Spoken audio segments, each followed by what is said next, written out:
Seigneur éternel, daigne recevoir notre culte que nous voulons t'offrir, Seigneur, qui te soit agréable. Amen. Amen. Chers frères et sœurs, amis et visiteurs, bonjour. Bonjour. Comment allez-vous ce matin? Bien. Êtes-vous content d'être ici ce matin? Oui. Bien sûr, tous ceux qui sont sur le stade et moi-même, nous souhaitons une cordiale et chaleureuse bienvenue dans la maison du Seigneur. Et sentez-vous à l'aise. Surtout, soyez attentifs à la parole de Dieu qui sera délivrée ce matin. Pour poursuivre, nous allons reprendre nos hymnes louanges et chanter au numéro 30.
Je lis la parole de Dieu dans le livre de Thessaloniciens. 1 Thessaloniciens chapitre 5, versets 23 et 24. La parole de Dieu déclare ce qui suit dans ce passage.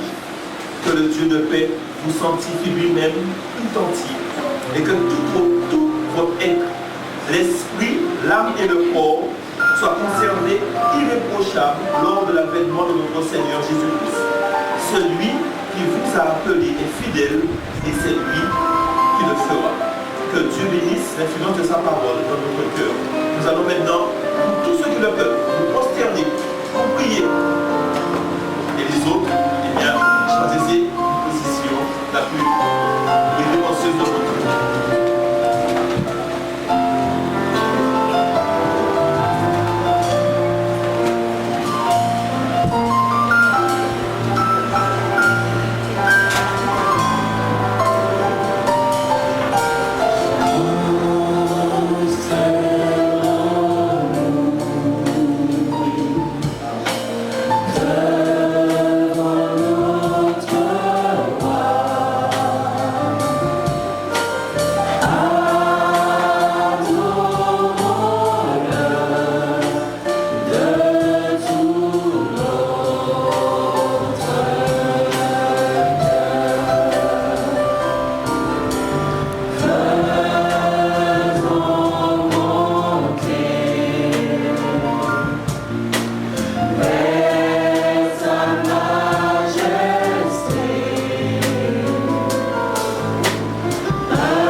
En ce sabbat matin, Seigneur, Dieu puissant, nous voulons te louer, nous voulons te psalmodier, nous voulons te dire merci de nous aimer tant.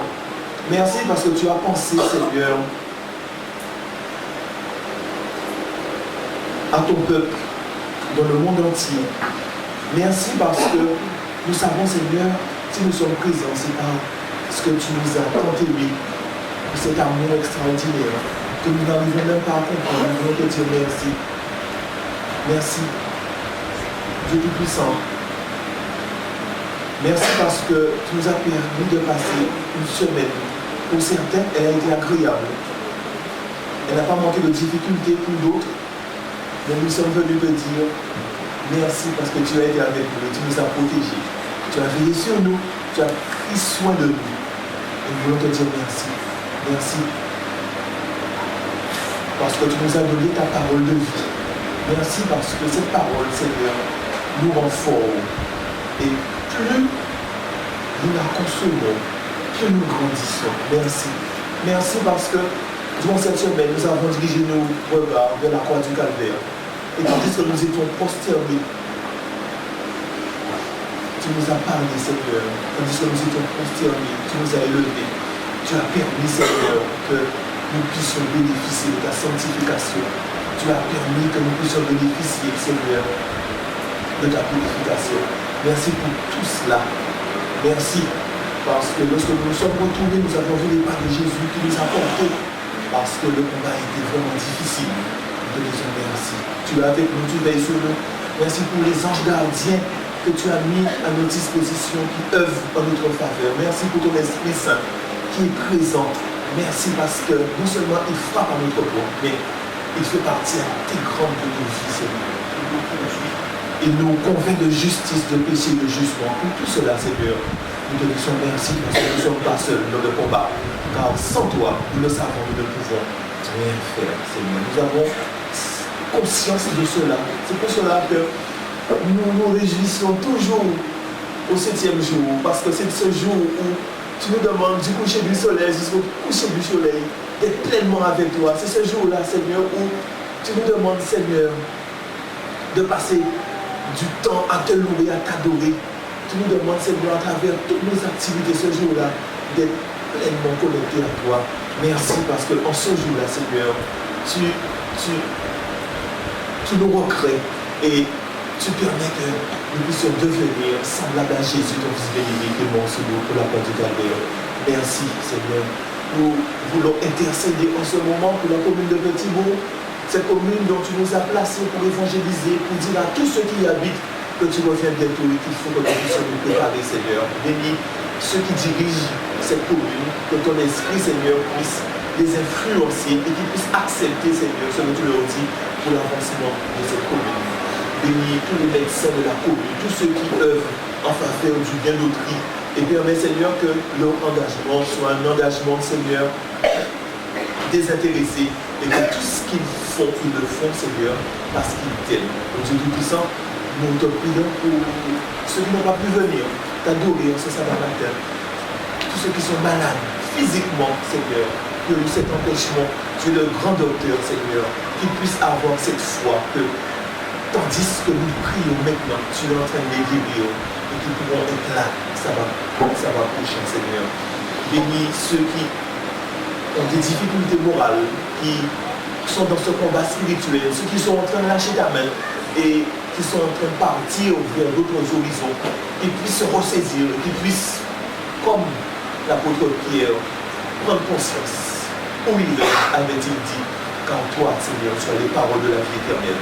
Et c'est ici qu'il faut être pour bénéficier de cette parole, pour bénéficier de la vie.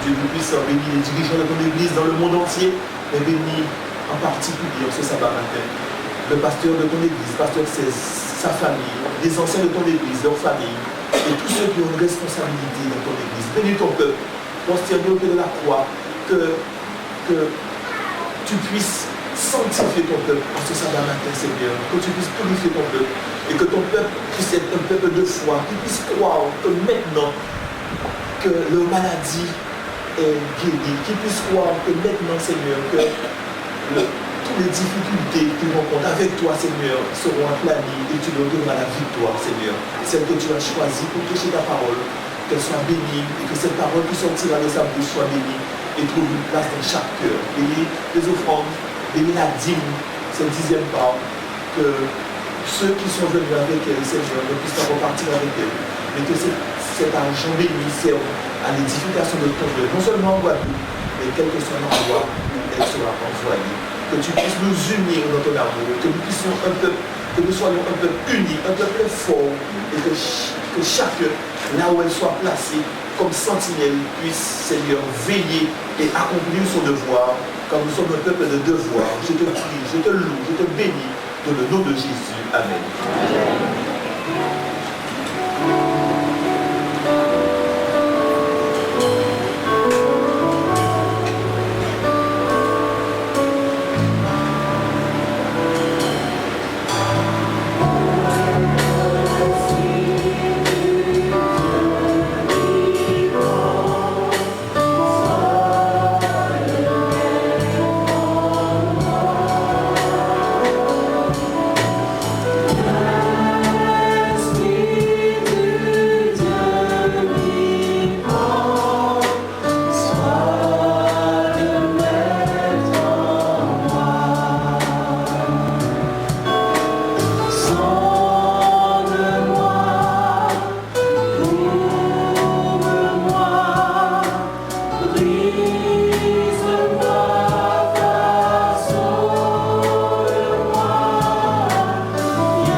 Service de fidélité.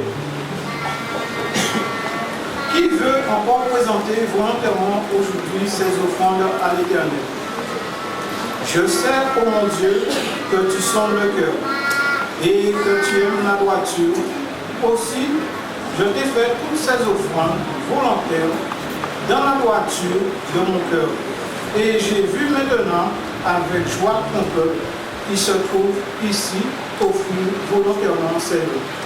L'Éternel maintient à toujours dans le cœur de ton peuple ses dispositions et ses pensées et affermit ton cœur en toi.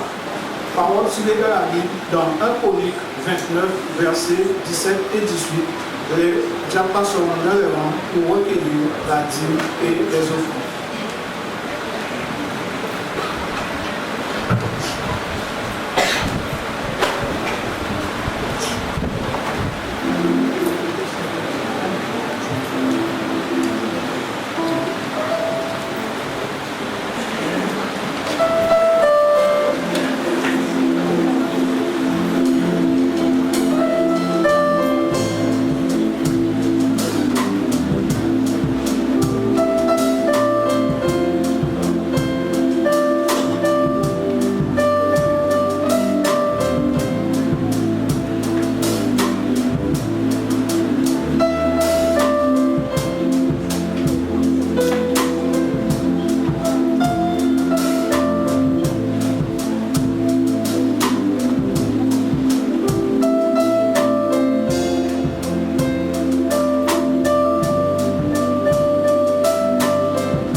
veux le louer de tout mon cœur.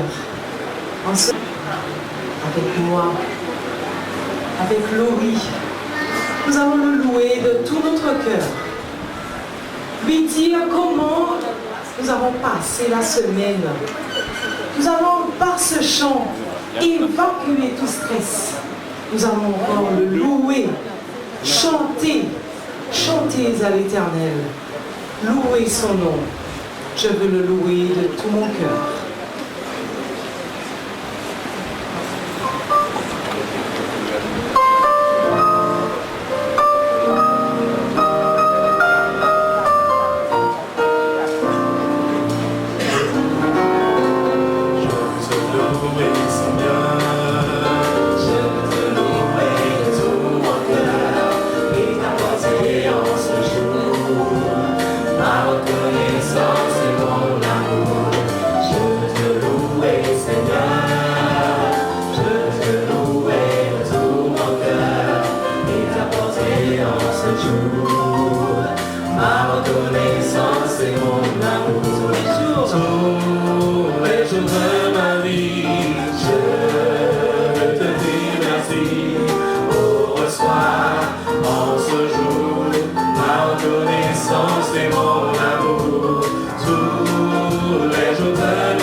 Des difficultés, nous avons tendance à nous appesantir, à nous attrister. Mais avec le vol, quand il y a le vol de la tempête, Dieu est là et Dieu nous soulage.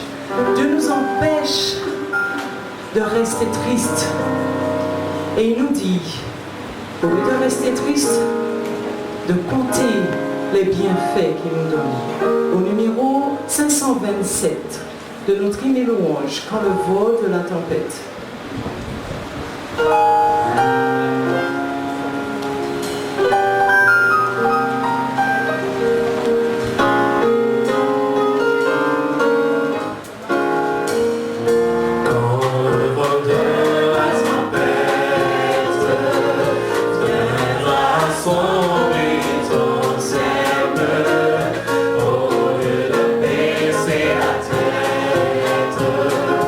Contre l'aide d'un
exaltons.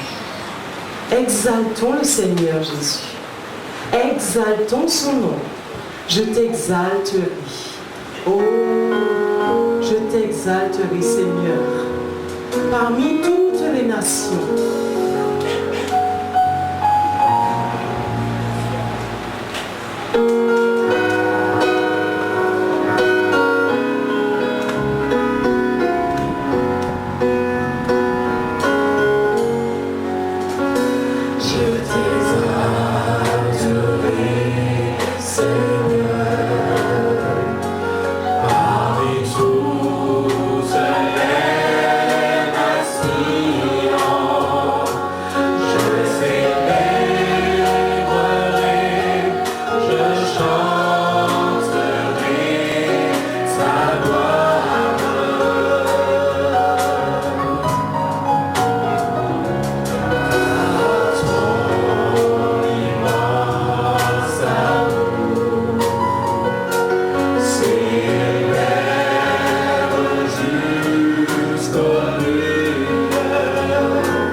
Sa gloire doit remplir l'univers.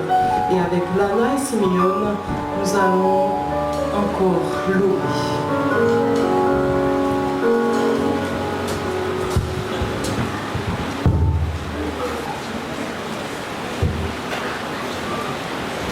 Seigneur, tout ce qui est bon me vient de toi. C'est pour ça que tu es ma vie et ma joie. Je veux te louer pour ça.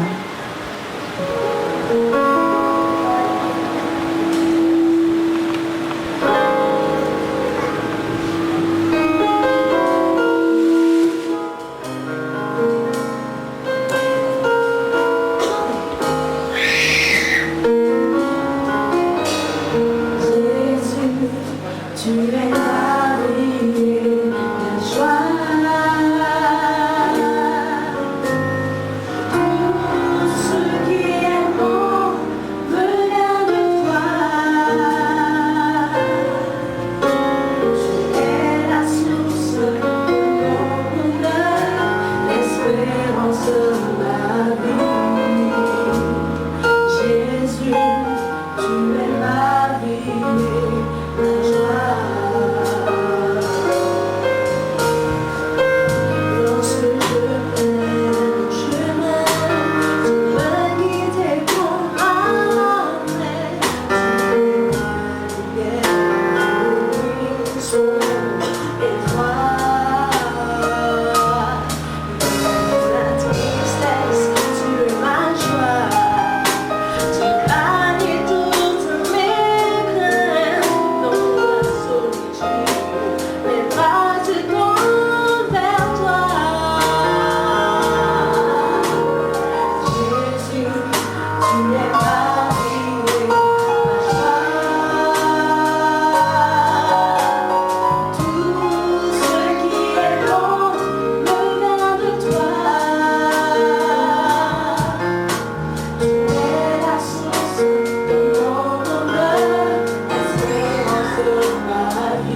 Ah oui, il est notre vie.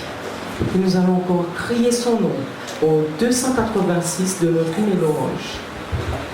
Il est un nom si beau, si doux. 286.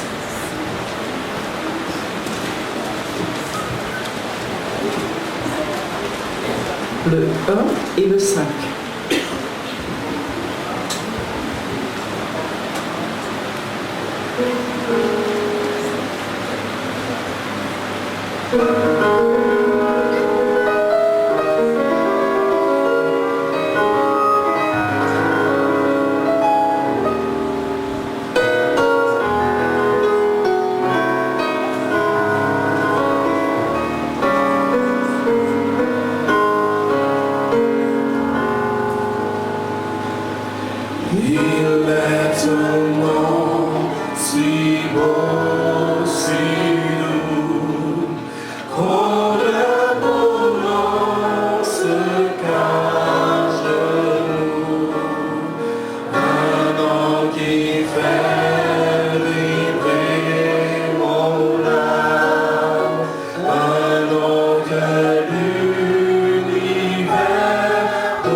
Avez-vous senti la douceur de ce nom? Levons-nous et chantons le 350. Seigneur, dirige tous mes pas.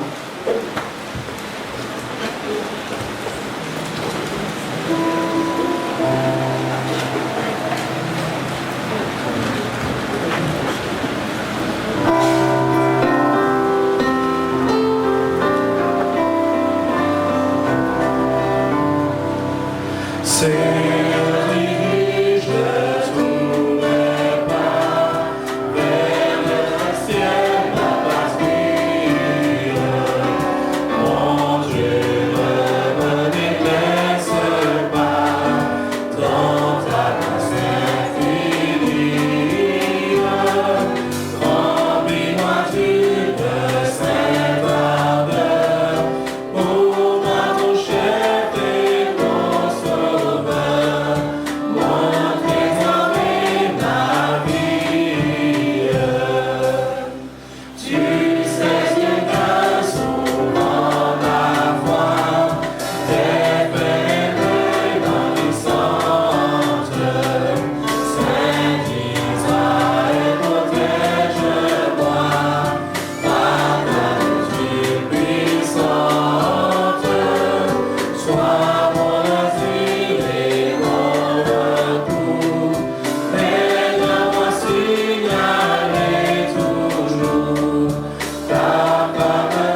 Je suis très importante dans la vie de chacun de vous. Tous les jours, vous me confiez des choses qui vous ont plu au cours de la journée.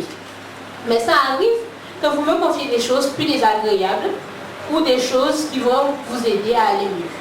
Je suis en quelque sorte votre confident. Il arrive que vous ne me fassiez pas attention à moi, et cela en me confiant n'importe quoi. Mais attention, je sais vous le rendre très bien. S'il m'arrive de trop recevoir de votre part, je peux vite vous embêter. Qui suis-je? Le ventre, l'estomac. Effectivement, c'est l'estomac. C'est l'estomac. Alors, l'estomac, c'est un organe du corps humain. Comme nous le savons, il fait partie du système digestif. Donc, il contribue au mécanisme de la digestion. C'est-à-dire, on va manger quelque chose et pour qu'il puisse nous apporter des éléments pour notre croissance, il va être digéré et il va passer par l'estomac. Donc, anatomiquement, l'estomac, il a la forme de J, majuscule. Il a trois rôles. Premièrement, c'est de recevoir les aliments et de les stocker provisoirement. Il assure la digestion et ensuite, il va éliminer les aliments qu'il aura premièrement, on va dire, coupés en gros morceaux. Il va les éliminer vers l'intestin grêle pour la suite de la digestion. Alors, je continue avec mes devinettes. Selon vous, quelle quantité votre estomac peut-il contenir? Combien de litres? 2 litres. Un minimum, un maximum. Minimum. Minimum 1,5 litre, maximum 3 litres. Qui dit mieux? Qui dit mieux? Ça dépend, mais maximum. Est-ce que vous pouvez imaginer jusqu'à combien de litres que votre estomac peut contenir? 10 litres? Maman, 6 litres, j'entends. 5 litres, 2 litres. Alors, il faut savoir, donc pour répondre à la question, que l'estomac peut contenir entre 1 demi-litre et jusqu'à combien? 4 litres. 4 litres. Si, l'estomac, on ne peut pas arriver jusqu'à 8 litres, hein, jusqu'à 4 litres. Donc, entre 1 demi-litre et 4 litres. Puis, notre petite question. Pendant combien de temps, selon vous, est-ce que les aliments peuvent transiter par l'estomac? 3 heures. 4 heures. 4 heures. 6 heures. Et le maximum? 8 heures, j'entends. Alors, les aliments peuvent rester entre 3 heures et 7 heures dans l'estomac. Donc, vous voyez, quand vous mangez, à quel point il faut faire attention à ce que vous mangez parce que la digestion peut être très, très longue. Alors, quand on regarde le corps humain, moi, quand je regarde le corps humain et quand je regarde l'estomac, quand je regarde toute notre anatomie, je peux pas me dire que ces choses-là sont dues au hasard. Je ne peux dire qu'une seule chose, c'est que Dieu, il a pourvu à tout, à chaque parcelle, au fonctionnement de chaque parcelle de notre corps. Et pour cela, moi je dis Amen. Vous n'êtes pas content que Dieu ait pourvu à tout dans votre corps? Amen. Si vous saviez comment est-ce que ça fonctionnait, je pense que vous auriez pu dire un plus beau Amen que ça. Alors, vous imaginez l'estomac, vous voyez l'image qui est là? Au tout début, on a un tube, c'est l'œsophage, et il y a l'entrée de l'estomac. Au niveau de l'entrée, il y a une espèce de pli. Et ce pli-là, vous savez à quoi ça sert, ce pli? À fermer, oui. Mais ça sert surtout à empêcher le reflux, c'est-à-dire le contenu de l'estomac qui peut remonter, ça empêche le contenu de remonter. Et donc, ce qu'il y a dans l'estomac, il y a des sucs gastriques, c'est très acide. Et le fait de remonter dans la bouche, ça peut abîmer votre dentition.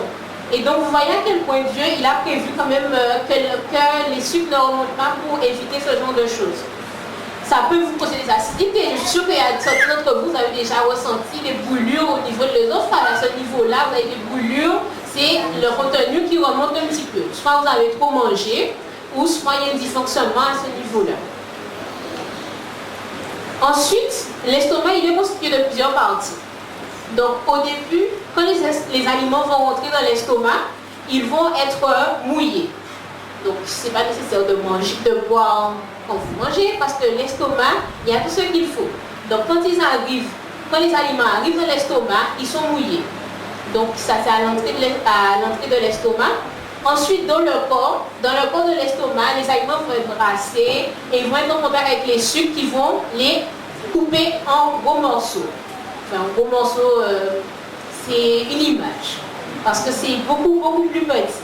Et à la fin, on a une partie, on ne le voit pas sur l'image, mais c'est un muscle qui va fermer l'estomac, qu'on appelle le muscle pylorique.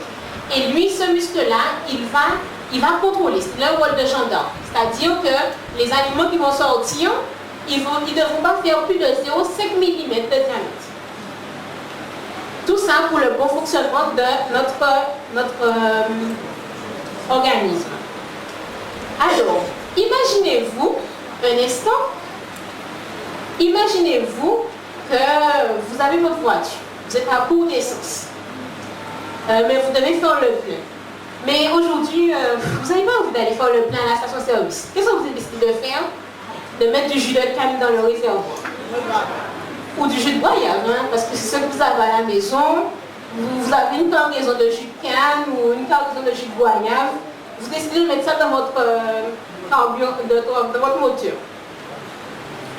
Ou bien, vous avez votre voiture, mais il ne vous reste pas beaucoup d'argent dans votre porte-monnaie. Et vous savez que votre voiture, c'est une essence. Mais vous dites, c'est pas grave, le gasoil, ça coûte moins cher, donc je vais prendre du gasoil. Qu'est-ce que vous pensez qui pourrait arriver? André, tu pourrais nous éclairer?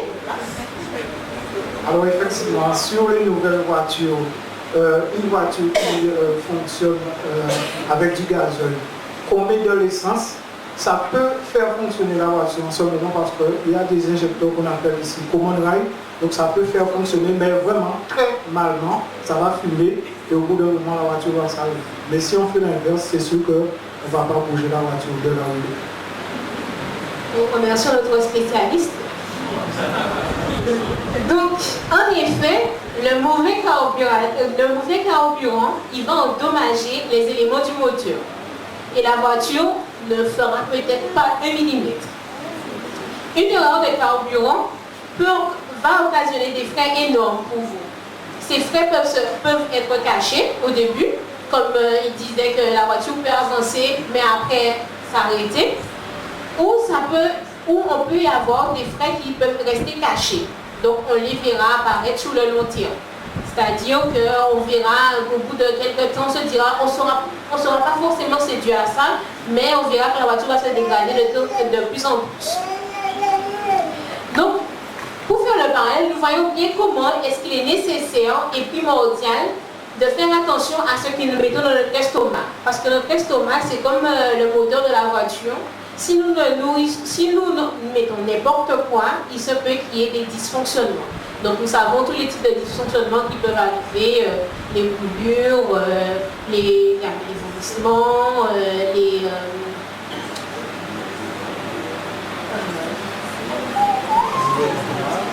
les maux d'estomac. Voilà. Alors, savez-vous qu'il existe une quantité de salons de beauté?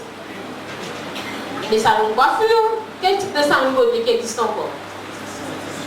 Esthétique, de la pédicure, manicure, soins du visage, les spas, les salons d'épilation, salons de massage. Il existe même des bars à sourire. Vous connaissez les bars à sourire? Je suis sûre que vous avez entendu parler des bars à sourire. Oui. Mais il n'existe aucun salon de beauté pour notre estomac. Peut-être vous me poserez la question, quel rapport y a-t-il entre la beauté de mon caractère et celle de mon estomac? Ou la parole de Dieu concerne-t-elle mon estomac? Rappelons-nous que la perfection du caractère que Dieu demande concerne l'être tout entier qui doit devenir le temple du Saint-Esprit. Le Seigneur désire le service de l'être dans sa totalité. La vie physique doit être soigneusement éduquée et développée. Ainsi, la nature divine se révélera pleinement dans l'être humain. Nous sommes ce que nous pensons. Est-ce que vous croyez en ça? Nous sommes ce que nous pensons et nous pensons en fonction de la nourriture physique, mentale et spirituelle que nous fournissons à notre esprit. Est-ce que vous êtes d'accord avec ça? Dans Lévitique 17, verset 11, Moïse dit « Car la vie de la chair est dans le sang ». Pour cette raison, si nous voulons avoir la vie physique mais aussi la vie spirituelle, nous devons prendre soin de notre estomac qui reçoit le carburant et l'énergie dont l'esprit a besoin. Alors, nous allons voir la relation entre les habitudes et le caractère. Donc, quelle relation pensez-vous qu'il y a entre les habitudes alimentaires et notre caractère?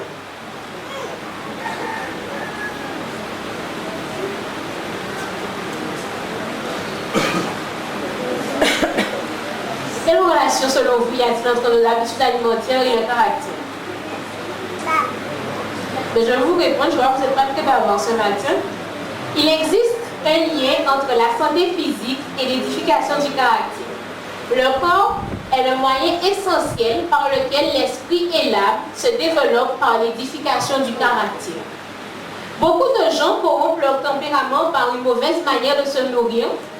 Nous devons être tout aussi attentifs à apprendre les leçons de la réforme sanitaire que nous le sommes à perfectionner nos propres études. Par les habitudes que nous adoptons dans ce sens, nous aident à former notre caractère pour la vie future. Et il faut savoir qu'il est possible de ruiner notre expérience spirituelle avec Dieu en faisant un mauvais usage de notre estomac. Alors, nous allons voir la Bible et les habitudes alimentaires. Alors, le premier exemple que je vais citer, c'est Adam et Ève. Nous connaissons tous l'histoire d'Adam et Ève. C'est la première histoire qui parle d'alimentation dans la Bible. Alors, lisons Genèse 3, verset 1. Genèse 3, verset 1.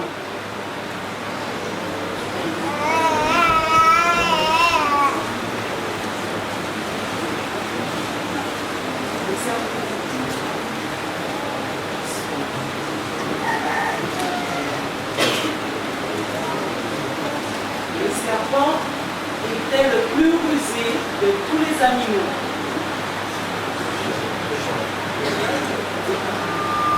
Le serpent était le plus rusé de tous les animaux des champs que l'Éternel Dieu avait fait.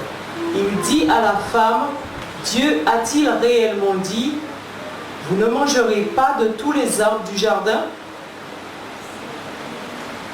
Alors, nous connaissons donc l'histoire. Ève se retrouve face au serpent et au plein milieu, on a l'arbre de la connaissance du bien et du mal. Cet arbre, il porte un fruit. Il est souvent représenté par une pomme. Alors, ce fruit-là, il devait quand même être très beau à regarder et il devait être juteux. Je pense que ça vous est déjà arrivé de voir un fruit et que votre bouche est en train de saliver devant le fruit tellement vous avez envie de manger, n'est-ce pas? Est-ce que ça vous est déjà arrivé? Hein? Vous voyez le fruit, mais il a l'air tellement beau que vous l'aurez mangé, même sans éplucher, il a l'air tellement beau que vous l'aurez saisi tout de suite. Mais je pense que Adam et Ève devaient être face à cette situation. En plus de la tentation de serpent qui lui parlait, qui l'incitait à manger, ce fruit devait être quand même assez beau à voir pour permettre à Ève d'y goûter.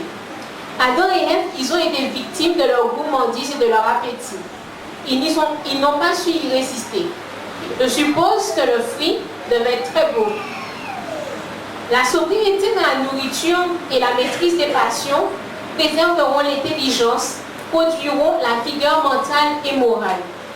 L'homme aurait pu être tenté autrement, mais cela montre combien il est nécessaire de maintenir notre appétit, de le dominer pour que l'ennemi ne puisse pas nous attaquer dans ce domaine. Prochain exemple, Israël dans le désert. Lisons le psaume 78, versets 17, 18 et 22. Psaume 78, versets 17, 18 et 22.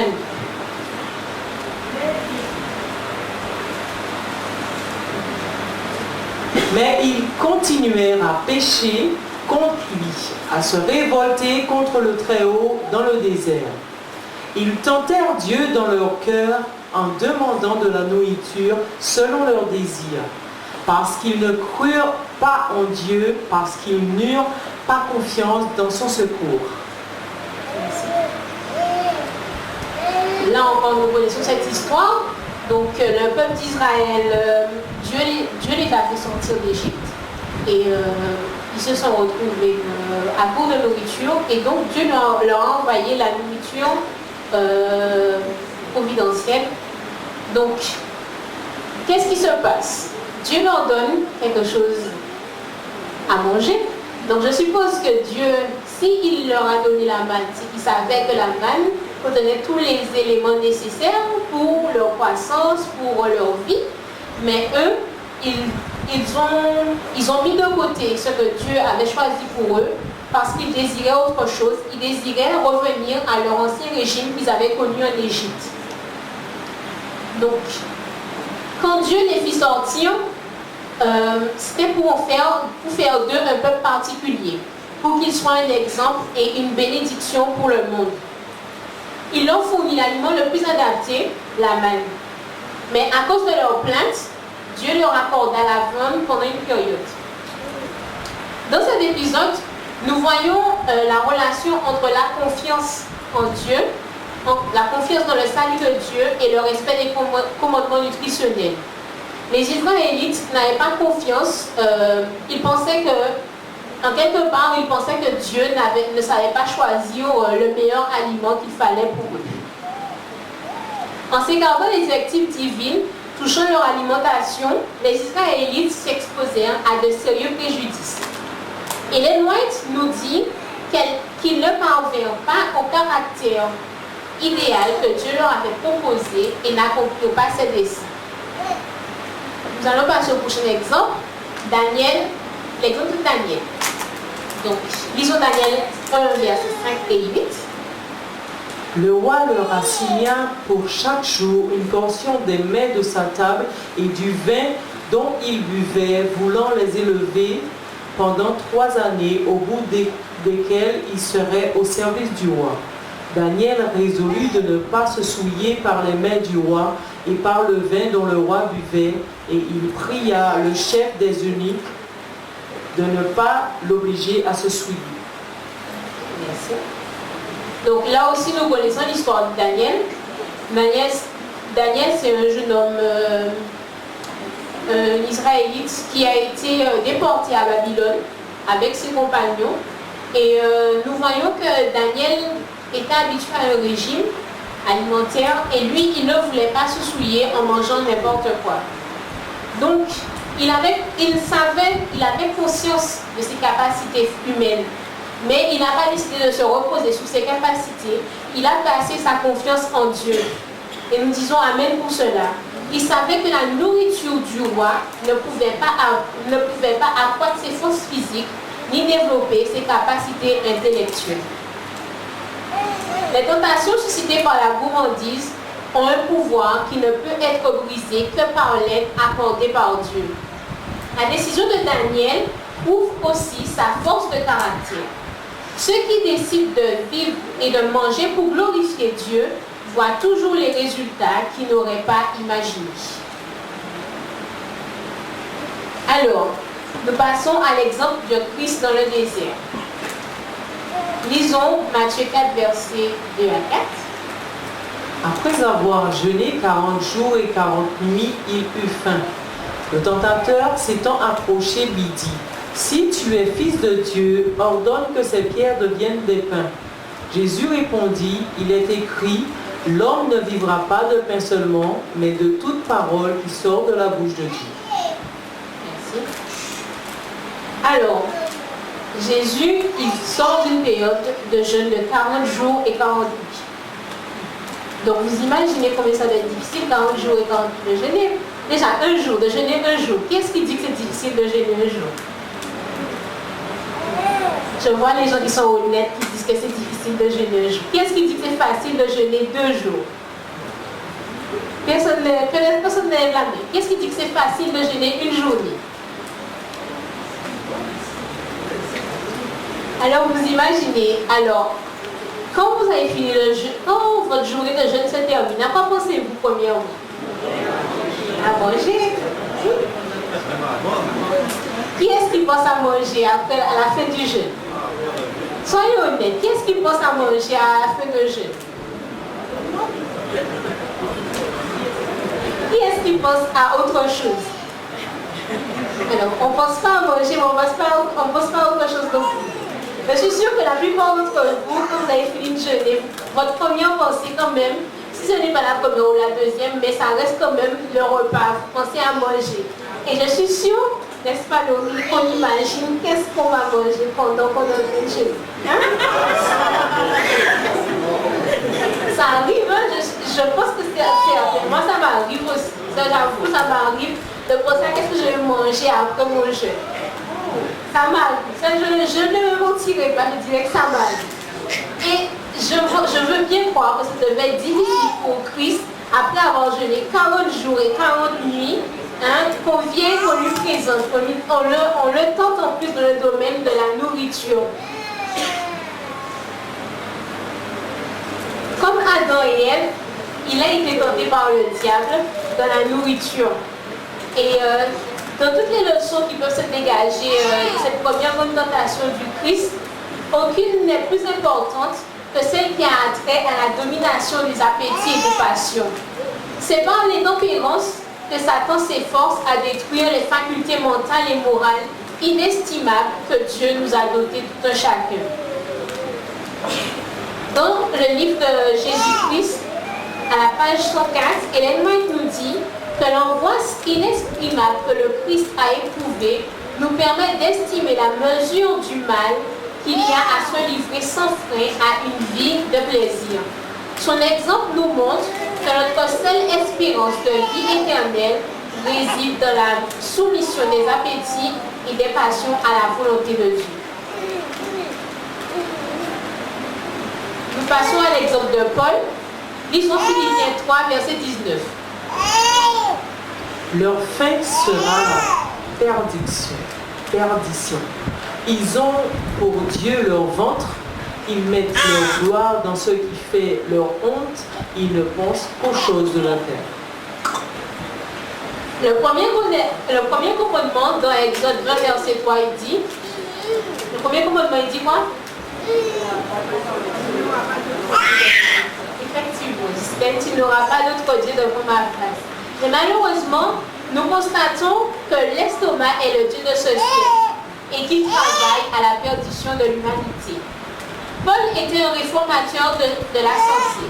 Dans 1 Corinthiens 9, verset 27, il écrit « Mais je traite durement mon corps et je le tiens assujetti de peur d'être moi-même rejeté après avoir péché aux autres. » Il est conscient de ses facultés et de leur usage et il a décidé de mettre tout pour la gloire de Dieu.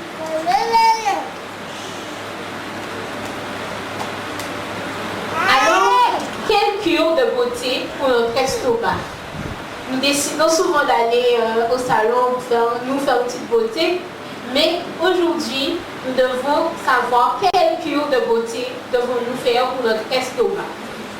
Je vais vous donner quelques petits conseils pour vous permettre de garder votre estomac en bonne santé et de purifier votre sang, ce qui irritera mieux votre cerveau et nous permettra d'avoir des pensées plus pures et donc de développer un meilleur caractère. Vous avez compris le cheminement? Donc si je mange bien, mon sang est à moins de toxines, donc il est plus pur. Ça va irriguer mon cerveau qui recevra les meilleurs aliments et donc moi j'aurai de meilleures pensées et ainsi je pourrai développer un meilleur caractère. Premièrement, donc, il est conseillé d'avoir une meilleure alimentation qui serait constituée essentiellement de fruits et légumes. Ou la fameuse recommandation 5 fruits et et légumes par jour. Qui est-ce qui mange 5 fruits et légumes par jour? C'est bien, je vous encourage et j'espère que d'autres prendront le chemin aussi. Alors, variez les aliments d'un repas à l'autre, mais évitez au cours d'un repas d'avoir une trop grande diversité d'aliments pour donner moins de travail à l'estomac. Donc, vous avez compris, variez les aliments d'un repas à l'autre, mais au cours d'un repas, évitez de mettre tout ce que vous trouvez dans ce même repas. Préférez les aliments complets aux raffinés. Quatrièmement, éliminez les aliments qui sont riches en sucre, en graisse et irritants pour l'estomac. Cinquièmement, mangez à des heures régulières et au moins 5 heures entre 2 repas. Ce qui est conseillé pour avoir une bonne digestion. Il faut faire du petit déjeuner le repas le plus consistant de la journée et éviter de manger le soir ou de manger le moins que possible, manger le plus léger que possible. Septièmement, mangez lentement et mastiquez correctement. Faites attention, frères et sœurs, l'estomac, il n'a pas de dents. Et huitièmement, ne pas faire d'excès. Une nourriture abondante fatigue physiquement et intellectuellement. Je suis sûre que ça vous est déjà arrivé quand vous avez beaucoup mangé, vous avez le ventre qui est... Vous avez l'impression que vous allez vous rouler pendant tellement vous avez mangé. N'est-ce pas? Ça c'est déjà arrivé, je suis sûre que ça vous est déjà arrivé au moins une fois. L'excès de nourriture augmente le risque de maladie et diminue l'espérance de vie. Dans Proverbe 23, versets 1 et 3, un sage nous dit: si tu t'assieds à table avec le grand, fais bien attention à ce qui est devant toi. Mets un couteau à ta gorge.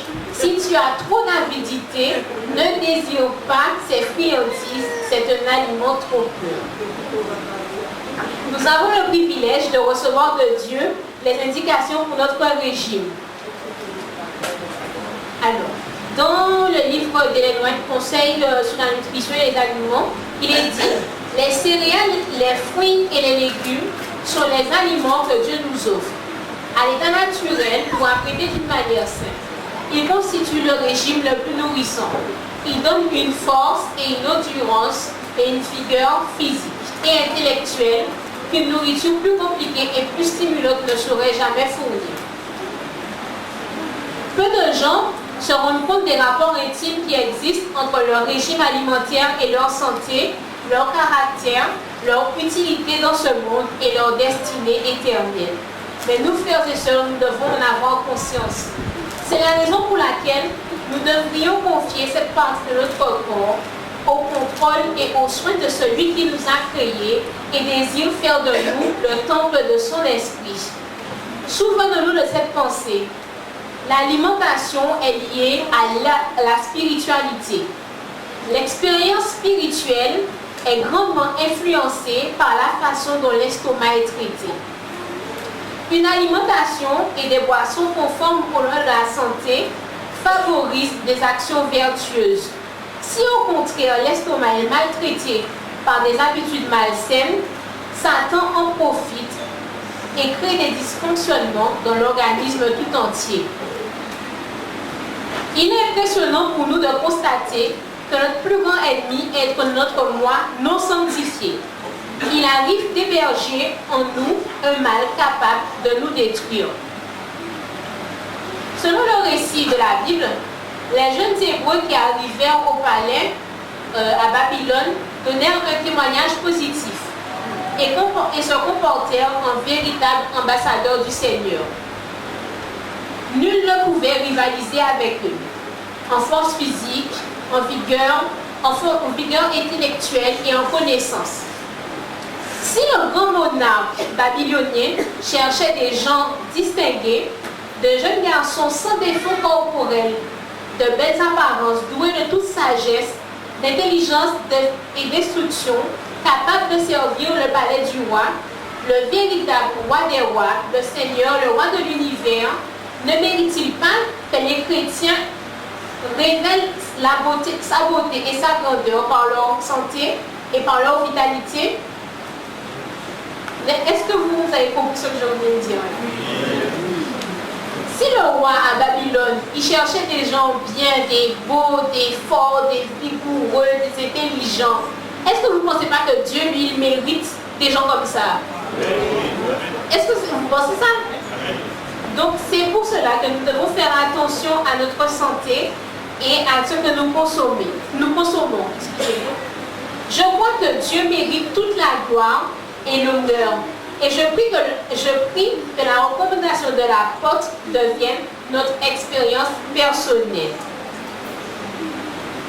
Il est dit dans 1 Corinthiens 10, verset 31, soit donc, on va dire ensemble, soit donc que vous mangiez, soit que vous buvez, soit que vous fassiez quelque autre chose, faites tout pour la gloire de Dieu.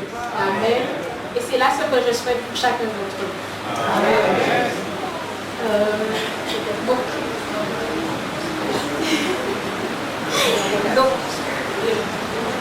Donc, en tant que responsable de la santé, pour démarrer l'année, je mets en place 2 programmes. Donc cet après-midi, on aura une réunion autour de la santé. Quel objectif j'ai pour ma santé? Et à partir de demain, donc ce que j'aimerais qu'on fasse, c'est que nous puissions mettre en place un club de marche. Donc chaque premier dimanche et chaque troisième dimanche du mois, donc nous allons former un club de marche pour pouvoir être en meilleure santé et en meilleure forme physique. Donc, et en trimestre, je voudrais qu'on essaie quand même de faire une grande marche de découverte de la Guadeloupe. Donc le rendez-vous cet après-midi à 16h avec moi et demain à 5h45 à l'arrêt au rond-point de Montebello. Donc pour demain, n'oubliez pas vos chaussures, de l'eau et votre bonne humeur. Merci. 6h, 5h45. Merci. Et bon appétit.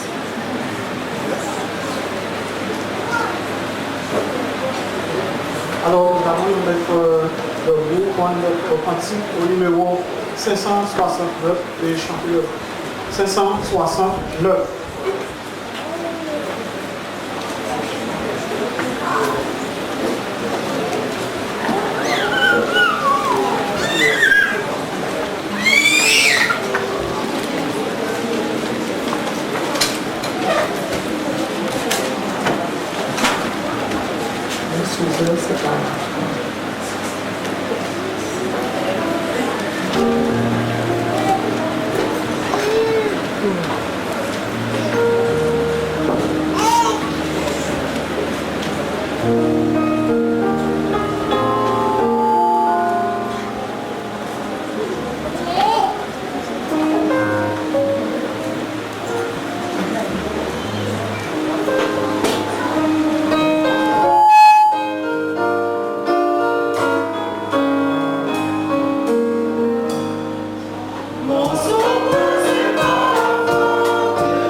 Et nous voulons, Seigneur, que tu puisses nous permettre de manger et de trouver les meilleurs aliments, les meilleures productions du pays, afin que nous soyons en bonne santé. Et surtout, Seigneur, que tu puisses aussi nous donner à nous enrichir, à nous fortifier et à manger tous les jours le repas spirituel et que nous soyons toujours édifiés par toi. Ô mon bon Père, nous t'avons prié dans le nom de ton Fils Jésus et pour ta gloire éternelle. Amen.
Nous reconnaissons tous, n'est-ce pas, que ces enseignements sont précieux et que le Seigneur nous aide à les mettre en pratique. Nous avons été heureux de vous recevoir tous un chacun, amis de l'Évangile, visiteurs venus d'autres églises, membres d'église, que Dieu vous bénisse. Pensez cet après-midi à visiter ceux que nous n'avons pas pu voir en ce matin. Revenons pour participer aux réunions qui sont prévues et que notre Seigneur nous protège durant tout le reste de la semaine. Nous allons descendre pour saluer.